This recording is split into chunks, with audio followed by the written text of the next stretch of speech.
Hey everybody, I am Haley Gray and I'm the group owner in the Women's Entrepreneur Network, and I'm also the founder of Fiercely Marketing, which is a small boutique digital marketing agency. And I got a question in the Women's Entrepreneur Network about how to build new connections without seeming too invasive. If you're on the live, give us a hashtag live. If you're on the replay, give us a hashtag replay and let me know that you are out there. And hey, Meg, good to see you. This is a question that I see quite a bit because it's an interesting topic because you want to build connections with people, but you don't want to be a spammer. And it is a very, very delicate line to try to walk. And hey, Luana, good to see you. So when you're trying to build new connections without seeming like a spammer or seeming like too much or, coming on too strong, there are definitely some steps that you're going to want to take in order to build those connections. Hey, Aida, good to see you. So let me go ahead and post the link for the summit. If y'all have not registered yet for the WEN Summit, it is September 24th through the 26th.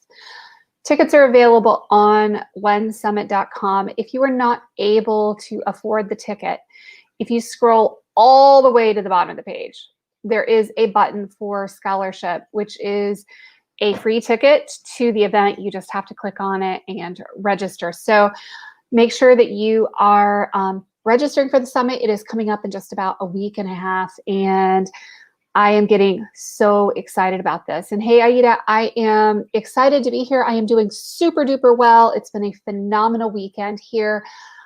I've been relaxing and doing some family stuff, and we are moving closer to me getting a new to me vehicle because my current one is on its last legs. I'm currently driving an 08 Highlander with about 280,000 miles on it. So my baby car is just not going to be with us for much longer. So I'm going to be getting a new to me car.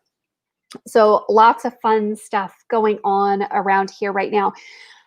I wanted to talk about ways to build new connections. So, it's really tricky in the online space to build new connections with people. Now, one of the first things I'm going to always suggest that you do is people that you've met in real life, family, friends, connections, job people, all of those kinds of people.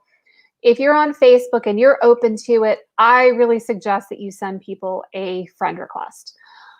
It will make things much easier. And hey, Patty, good to see you. The more you can connect with people, the more relationships you can build with people, the more connections you can have with people, the better your business is going to do. So connecting with all of your family and friends first is step one, right? And the cool thing with connecting with family and friends is that people will start to see that you're a real person and that you have connections and that you have all of those things. You also need to make sure that your headshot is up to date. No blank people, no pictures of your dog, no pictures of your husband, your children, all that kind of thing. Your headshot needs to be about you and you alone. And as Lee says, connecting is key, right? And that's what we're talking about in the WEN Summit, is how to build your dream business online, right? So once you start connecting with all of your family, friends, coworkers, that will start to give you more of a look. Make sure that you are posting regularly on your personal profile. I can't tell you how many people I have looked at and contemplated connecting with, and I won't because I don't see any history of posts on their profile. It's a picture of their dog, it's a picture of their dad, it's a picture of whatever on their profile picture, and that just kind of skeeves me out. So I'm less likely to connect with people that don't look real online. So you've got to look like a real person in order to get people to connect with you.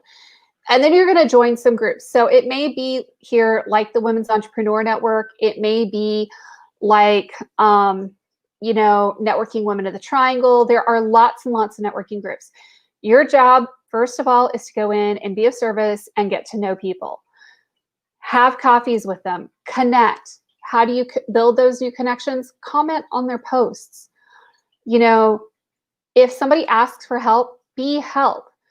You yourself should ask for help, ask for information, request information. One of the things that I have done to build relationships deliberately in my community is that I'll ask for, hey, do you have recommendations for a date night restaurant? Or do you have this person? Or do you have that? And when other people are requesting, I hop in and I offer those recommendations for other things as well. So I participate in the communities that I belong in. So I'm visible. So first, make your profile look real. Second, connect your family and friends. 3, start participating in a couple of really, really good networking groups. Then next, what you're going to do is people that you see over and over again, that you keep connecting with, that you keep tripping across. Maybe you send those people a friend request and then send them a message and let them know why you're sending them a Facebook friend request. That doesn't have to be spammy. It can be a, hey, I just wanted to connect with you. I keep seeing you around online. I thought that, we might have some things in common. So that's how you start building those connections. And then you can have a conversation with them. But please, dear God, for the love of all that's holy, don't go messaging people and saying, hey, so what's your job? How long have you been doing it? Oh, that's very interesting.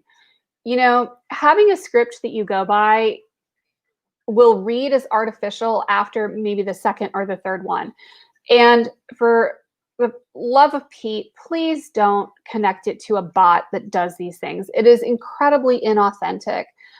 And people will smell it and they'll start ignoring you and they're just not going to respond. So that's not going to get you the responses that you're looking for or the results that you're looking for. And one of the things that you have to remember is, even for me, even with 69,000 people in the Women's Entrepreneur Network, the people I tend to do the most business with are the ones that I tend to have the most conversations with in private. So, there are quite a few of you that I've had conversations with in private. I haven't managed to get to everybody because it's kind of hard to message 69,000 people, but the more people you can have real conversations with, the better you're going to do. So like if I know somebody has a family member in the hospital or somebody is not doing well, and you want to be real and you want to be a real person. Yeah, so please do send people a message when you're friending people that you have met online and let them know where you have met them.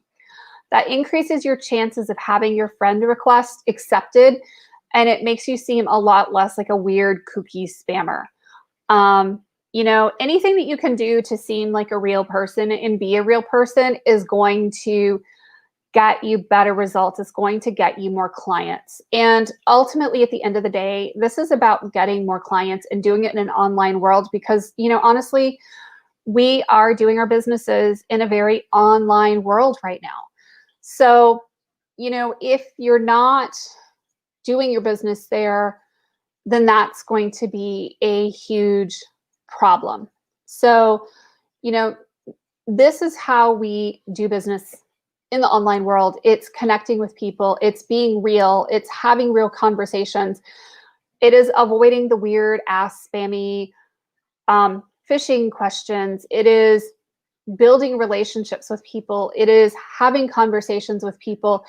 It is extending personal invitations. It is being warm and friendly and helpful and all of the things so that people will want to actually connect with you. That's how you build new connections. And I wish I could tell you it's a 1, 2, 3 kind of thing. It's really not. If you're doing things like challenges. So one of the beautiful things about doing challenges, if you are trying to grow your business or you're trying to grow a Facebook group, and this is something that I do in my mastermind. So if you're interested, let me know. One of the things we do with a challenge is personally thank everybody for joining you. It's a beautiful opportunity to open a conversation and get to know more about the person and what their pain points are and what they're trying to achieve by being in your challenge. So if you are a health coach and you're doing a 5-day challenge on reducing sugar, then, that may be an excellent opportunity to have a very quick conversation with people to get to know them better in order to get with them to second base. That's the kind of things that we do in challenges, is having those types of conversations with people, and it allows us to open doors.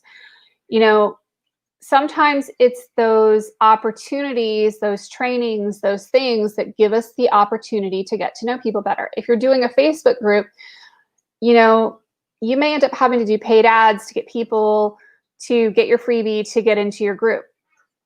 Those are great opportunities for you to have conversations with people. Now, one of the things that I am kind of a victim of here in this group is this, two-edged sword that is having a large group. I can't personally welcome every single person into the group when there's 200, 300, 400 people coming into the group a week. Now, I probably could if I had somebody doing it full time, but it is really, really, really hard to message 200 or 300 or 400 people a week into the group and tell them, hey, how are you doing, and how can I be of assistance?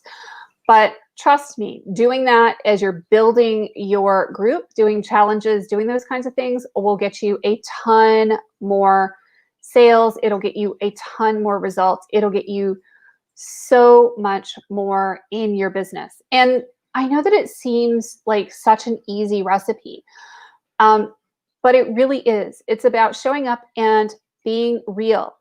And it's about helping them with their pain points, not what you need, not what you want, not what you're trying to get out of the situation. You're connecting with people, as a real, full-fledged human being, and it doesn't have anything to do with you and everything to do with the other person. So you guys will notice when I do, Facebook, posts, and I do these lives, it really has nothing to do with me. It has everything to do with you and helping you with your business. So thank you for that, Stacia. I appreciate it. The more that you can connect with people, the more that you can relate with people, this is going to really help you grow your business. And the more you can connect with people and invite them into your circle, the better you're going to do. So, one of the things that I see a lot of people do in the direct sales field that both works and backfires is sending out friend requests to people that you don't know. I really recommend making sure that you have interacted with somebody a few times before you're sending them a friend request. And I don't recommend following hey, send out 5 to 10 friend requests a day. I really recommend getting to know people as you are growing your business and as you're adding friends, so that you're not just adding people for the sake of having people on your profile. And that is kind of how you do it. What questions can I answer for y'all about, building new connections in a non-spammy, non-sleazy kind of way? It's one of the things that I really focus on a lot with my marketing strategies and with masterminds and with coaching clients is, look, you have to connect with people. You have to build relationships. You have to have the sales conversations in order to actually make the sales. But it doesn't mean that you have to slime people, and it doesn't mean that you have to scam them, and it doesn't mean that you have to spam them. Because at the end of the day, sales is really about the exchange of a good or service for money. It's not necessarily something that I do to you. I'm selling you my services. I'm selling you my mastermind. I'm selling you digital marketing services and website services. So this is a really touchy question, Lee, and it's a really good question. Should we have 2 profiles, one personal and one business personal? It really depends on your personal preferences. Technically, it is a violation of Facebook's terms and conditions to have 2 profiles. But what I see for a lot of people is that they end up doing this because they want to keep one with only their immediate family and one being their business and personal kind of stuff. So you have to decide how and where you're going to connect to people. I find it really hard to keep up with more than one profile at a time. My poor little brain can't keep up with it. So I just have one Facebook account that is everybody. and I am sharing information, and there's no information that I share on my personal profile that is information that I am not willing to have completely public. So I made the decision probably 5 or 6 years ago that anything I posted on my Facebook page was essentially for public consumption, and understanding that effect. Um, so you have to decide if you're going to run two totally separate accounts, the Lee personal or the Lee business, or if you're going to do it just under one and you're going to limit your content. Now, one of the things that you've got to remember when you're doing social media accounts is that nothing you post, even if you think it's truly private, is really truly private. So if you are truly utterly uncomfortable with having pictures of your kids out there or your grandkids or whatever, I would never post them on social media. I would find another way to share those pictures that is not Facebook or Instagram or whatever, because I've seen enough glitches on Facebook over time that expose information that shouldn't be exposed. So it makes me really nervous to share anything on any social media platform at any time that I wouldn't be willing to have be completely public. Because I'll give you another example. In private groups, if somebody requests to join the group, sometimes Facebook will allow people to see content in a private group before they're approved to be in that private group. And technically, somebody should not be able to see what is in a private group until they have actually joined the group. So think about the fact that the privacy controls on social media are not always what they should be. And it's not just Facebook, it's Instagram, it's Twitter, it's other things as well. So if you have something that you don't want to be out there, I wouldn't put it out there at all. And yeah, so this is what I do. When you have something you want only family, you change the audience and the individual post. And I mean, I wouldn't post anything that is not generally for public consumption at all, or that you're not willing to at some point in the future have exposed. Social media is just notorious for security failures, data flaws, data exposure, people hacking into accounts, apps that have revealed too much information.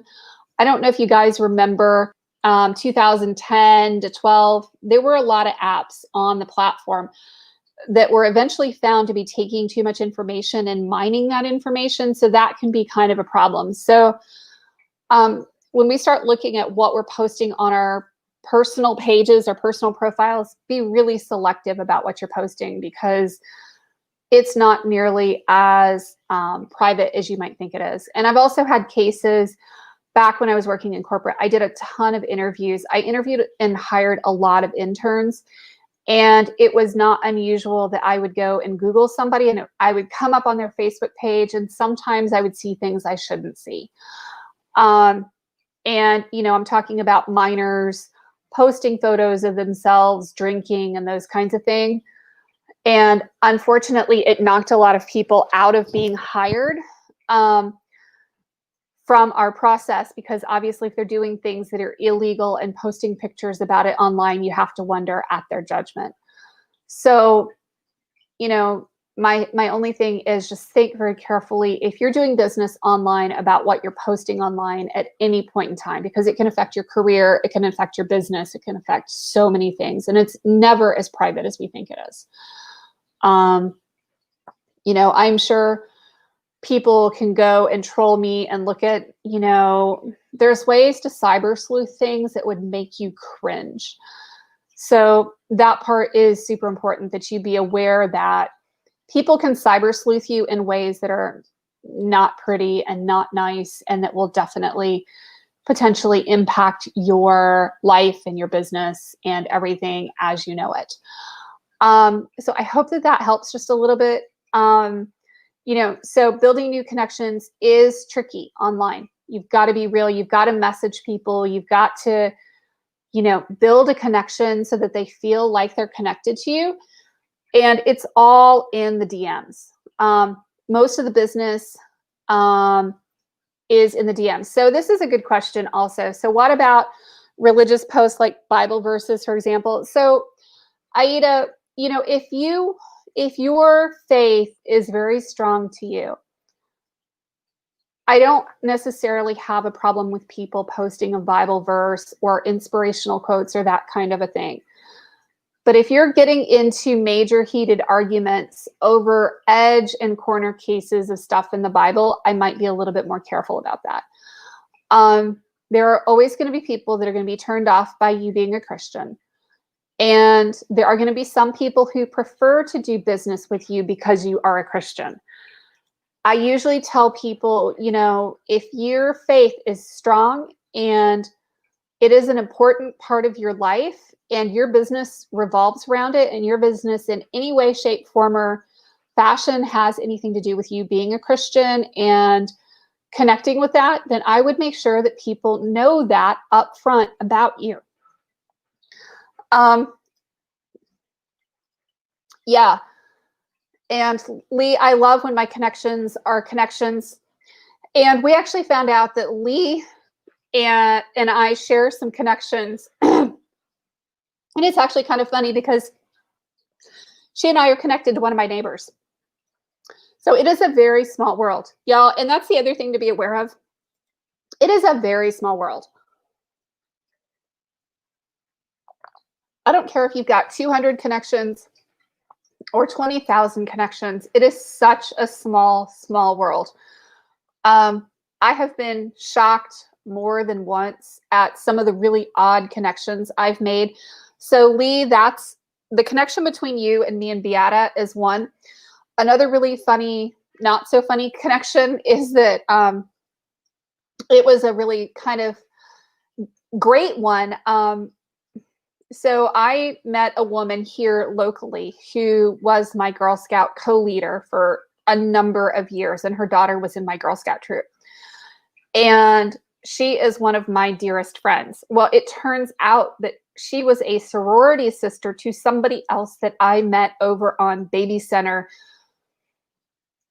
18 or 19 years ago.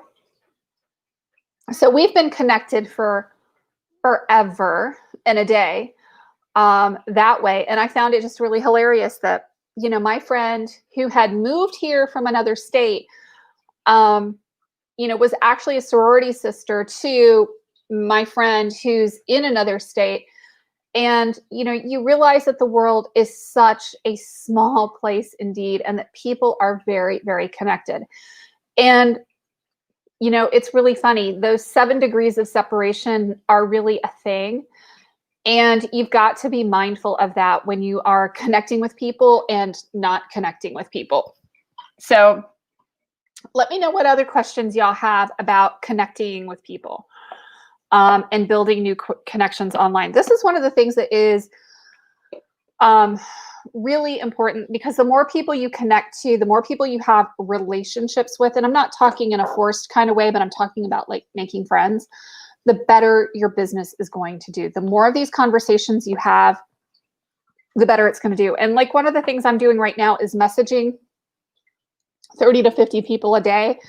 And no, I'm not cutting and pasting so I don't end up in Facebook jail, but I'm messaging people and inviting them to the One Summit because it's important. And I'm just going down a list. So if I haven't gotten to you yet, chances are I'm going to, or I'm going to try to. But, please do come to the summit, because it's going to really help your business and it's going to make a difference. So I'm going to do my traditional card pull that I do most Sunday nights. It is out of this deck. It's Love Your Inner Goddess, and it is a ton of fun. So I'm going to go ahead and shuffle my cards. And I'll ask you guys to tell me top or bottom. So top or bottom. And I know Meg wants the 7th card from the top. So I know we're going to do that for her. And we're going to shuffle, shuffle, shuffle, shuffle. And you guys can tell me top or bottom. Which card do you want? They're all pretty. They're all very, very pretty. And this is for a little bit of inspiration for the week ahead. And Patty and Aida both say top. And anybody else have a top or a bottom kind of question? Okay. Lee says top. Everybody says top tonight. Okay. So I'm going to do Meg's first just because it's easier to get to that 7th card without disturbing the other ones. 2, 3, 4, 5, 6, 7. Okay, this is the Meg Campbell special. Oh, it's Amalthea. Amalthea. It is number 41. It was a pretty funny one, wasn't it, Patty?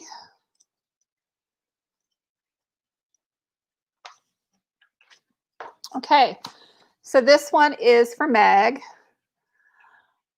Your soul is learning about love. Whether you fully realize it or not, you are breaking free from a pattern of relationship that has not been respectful enough of you and your heart. This includes the relationships you have had with yourself, with others, be they friends, romantic connections, colleagues, or strangers, and even the universe. As you allow yourself to feel worthy and release feelings of hate, shame, guilt, or judgment towards yourself, a new spirit of gentleness, love, and devotion will fill your heart and transform the quality of your connections with others and the universe. A beautiful new world of love is opening up for you. So that is for you, Meg. And here is the top card. It's number 30, Priority of Purpose. I'm sorry, guys, my allergies have been kicking my tushkis today. So here we go, Priority of Purpose. You're a dreamer, but you are also meant to be a doer. It's the right time to cast off some of the demands on your time and attention that are keeping you from pursuing your true purpose. If you have many dreams, that's fine, but it is wise to focus on what you can do now. Allow your other dreams to percolate in the background for a while. When it's time to attend to them, you'll know. For now, do what you can and don't be afraid to make a sacrifice or two along the way. Those sacrifices will be repaid in more ways than you currently know. You won't lose anything by dropping the distractions and going for it. I find that every single card in the deck, Meg, is really on the nose for me. You know, it's kind of interesting. It's just like, okay, which one am I going to get today? You know, which message am I going to get from the universe today to like whack me upside the head and remind me to keep my nose on straight and pay attention and do what I know I'm supposed to be doing in my business. So I hope that y'all have a phenomenal rest of your evening. I am going to keep going and messaging people. If you are registered for the online summit, for the When Summit, give me a hashtag registered and let me know that you are out there. And there's going to be some awesome prizes for our attendees for the summit. There's going to be some amazing surprises that we are coming up with. So I am looking forward to those for y'all. And I hope that everybody has a really, really phenomenal night. And Aida, yes, in other words, stop procrastinating and start focusing on one thing at a time and just do it. And hey, Beverly, I am so glad that you are registered. And registered, not yet registered. Yep, now is the time to get registered. We're at a week and a half before the summit, and it is going to be an awesome event. I am so stoked. I am so excited to be doing this with y'all. And the only thing that's going to make it better is if you're there and actually attend. So you need to register in order to do it. We will talk soon. Have a beautiful night. Take care. Bye-bye.